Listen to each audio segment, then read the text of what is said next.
Hi guys, it's Claire. Welcome back. Today I am coming back at you with the second part of my May reading wrap-up. You can find the first part linked down below. Today I'm going to go through these books in the order that I read them, and I have two truly excellent books to talk about, one at the beginning and one at the end, so let's dive right in and get started. First up, I have a book for which I am about 20 years late to the hype train, and that is Into Thin Air by Jon Krakauer, which is his personal account of the 1996 Mount Everest disaster, in which an unexpected blizzard claimed the lives of 8 people in one day, 4 of whom were members of Krakauer's adventure team. A journalist and experienced mountaineer, Krakauer was initially hired by Outside Magazine to write a feature about the commercialization of Mount Everest, and in order to facilitate this, they arranged and paid for him to join Rob Hall's Adventure Consultants expedition team. And Krakauer opens the book with a scene of himself standing on top of Mount Everest, exhausted and drained of oxygen and running on 57 hours without sleep. Here is a picture of a man absolutely depleted and unable to take in the magnitude and supposed splendor of standing on top of the highest point in the world. And so right from the start, this book is tinged with a sense of the ominous and with Krakauer's feelings of unease. And from here, with the deftness of narrative storytelling and the methodical precision of a skilled journalist, Krakauer circles back to the events that led him to the top of the world, and he then recounts the monumental disaster that would unfold as he made his way down from the summit. To do this, he provides a history of man's attempt to tame Mount Everest, which was first summited in 1953, and he chronicles the increasing commercialization of the mountain, which seemed to have reached a sort of peak in 1996, with the Nepalese government allowing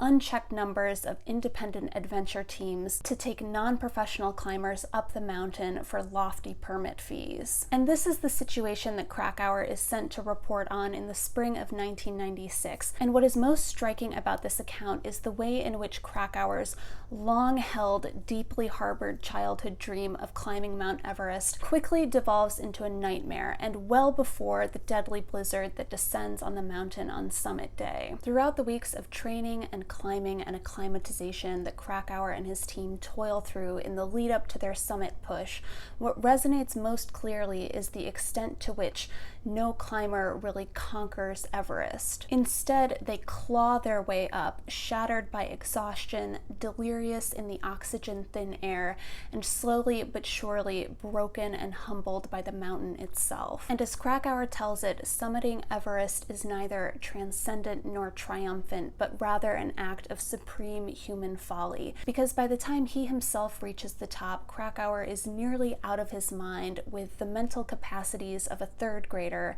and he spends less than 5 minutes at the top before heading back down for the even more dangerous descent. And then, when disaster does strike in the form of a turn in the weather, it is surprisingly slow and anticlimactic. Death in these conditions is slow and can be measured in a matter of meters, or even sealed by an exhausted climber's decision to sit down and not get back up. That is how calamity unfolds on Everest, through a series of small, bad decisions, and it's truly harrowing to read about these slow and unpleasant deaths when you want to kind of just shout into the page for these people to just get up and trudge the last few hundred meters into camp. But it is also Krakauer's explicit intention to illustrate the ways in which people underestimate the extent to which strength and willpower and mental functioning is completely broken down and compromised at elevations over 25,000 feet. And what's more, rescue in those circumstances is virtually impossible. So reading this book truly is experiencing a slow-motion horror story, and Krakauer's telling of it is so gripping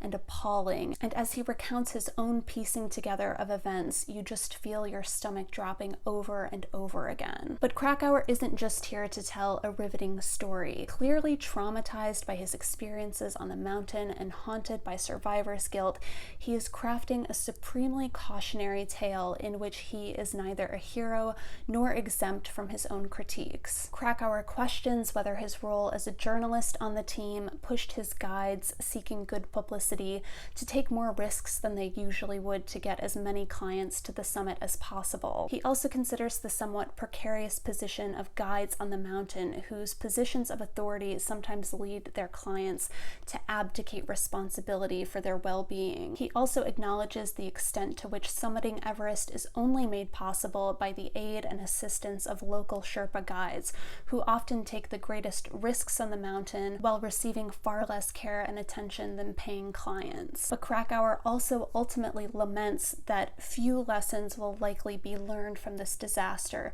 due in part to the mythic lure of Everest and to the increasing commercialization of the mountain and the lack of permit caps and regulations on the part of the Nepalese government. And sadly, he has proven all too correct in that assessment. Just in the past few days, a photo was released of what appears to be a traffic jam on the summit of Everest, which has been followed by reports that as many as 10 people have died coming down from the summit due to overcrowding. So in many ways, this book is more relevant than ever, and it's also a phenomenal read that I can't recommend enough. I was so gripped by Into Thin Air that I immediately picked up Jon Krakauer's other famous book, Into the Wild, which recounts and pieces together the death of Chris McCandless, who was the son of a well-to-do Virginia family and a graduate of Emory University, who adopted a nomadic lifestyle after his college graduation and wandered into the Alaskan wilderness in the spring of 1992, never to be seen alive again. And I think the Chris McCandless story is fairly well known at this point. I certainly was aware of it prior to reading this book,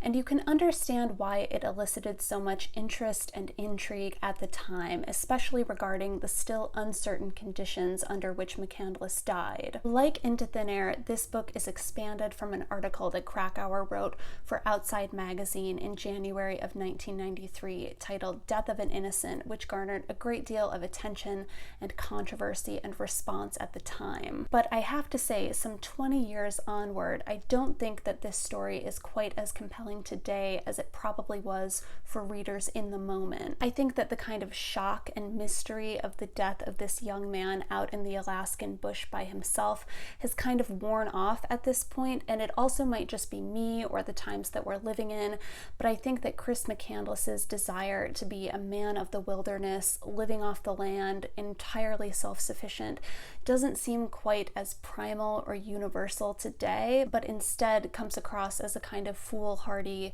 youthful arrogance and ignorance. It's still a very sad story, but I guess I just didn't find Chris to be a particularly compelling central figure, neither as a sort of tragic hero nor as a tragic fool. And despite Krakauer's great writing and always precise attention to detail, I'm still inclined to say that this story was probably better suited to a magazine feature format. There are a lot of moments in the book when you can kind of feel Krakauer filling in the page count with unnecessary information or kind of tangentially related side stories. So yeah, not my favorite, although I am still a fan of Krakauer's writing and storytelling. Next up, I have Bad Blood: Secrets and Lies in a Silicon Valley Startup by John Carreyrou, which at this point I'm sure most of you are aware of. It tells the story of Elizabeth Holmes, who dropped out of Stanford at age 19 to found Theranos, a company that promised to create blood testing technology that could run dozens of medical tests on a single drop of blood. And in the midst of all of the documentaries and podcasts and content that's out there about Elizabeth Holmes and Theranos,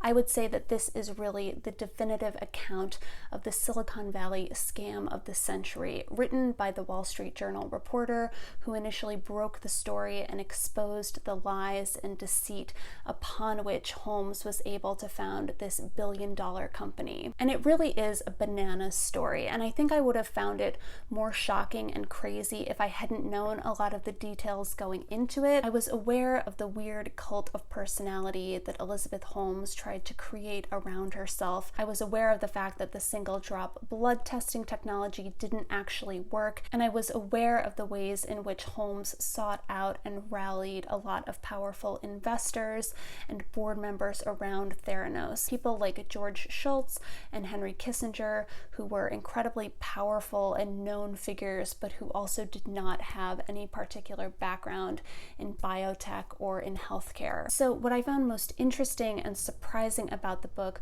was the extent to which Holmes and her partner Sunny Balwani were essentially prepping Theranos for the market and striking deals with companies like Safeway and Walgreens, and even placing Theranos devices in actual Walgreens stores, knowing that those devices did not work. I would also say that the other most surprising and horrifying aspect of this book were the mafia-style silencing and intimidation tactics that Holmes and Balwani used on current and former employees, demanding absolute loyalty and dedication to what was basically an impossible cause, and threatening legal action and forcing NDAs down people's throats at basically every turn. It's really unconscionable stuff, and the lack of accountability throughout this whole story is just bonkers. It's also a very sobering picture of what you can get away with when you're charismatic, confident, and surrounded by a lot of powerful people. It should be an alarm bell for what other startups in Silicon Valley are able to get away with,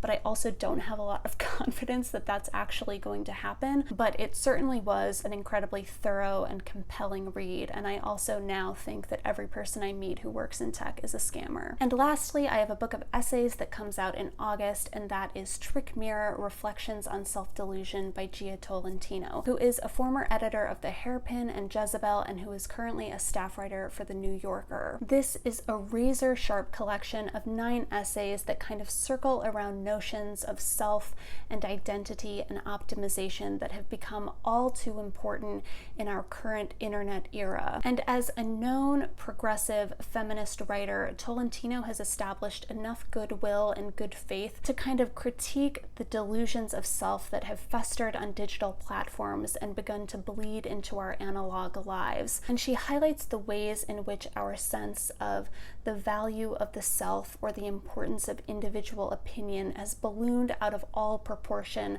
and kind of trapped us in the same ideological holding patterns. Reading Tolentino's writing, you really get the sense that she's trying to push the conversation to its next stage, and she uses her formidable intellect and the remarkable clarity of her writing to kind of chart a path towards a more enlightened, or at least a more complicated kind of cultural discourse. Whether she's writing about athleisure or the works of Elena Ferrante, I find Tolentino's insights so valuable and so challenging and enriching, and I've been thinking about this book so much in the weeks since I read it. And I actually wrote a full review of it on my very infrequently updated blog, so I'm going to link that down below because I feel like I've kind of exhausted all of my articulate thoughts about this book. So yes, definitely a book to add to your TBR. I can't recommend it enough. It's out on August 6th from Random House. That's all for now. If you have thoughts about any of these books, please let me know down in the comments below. As always, thanks so much for watching, and I'll see you again soon. Bye!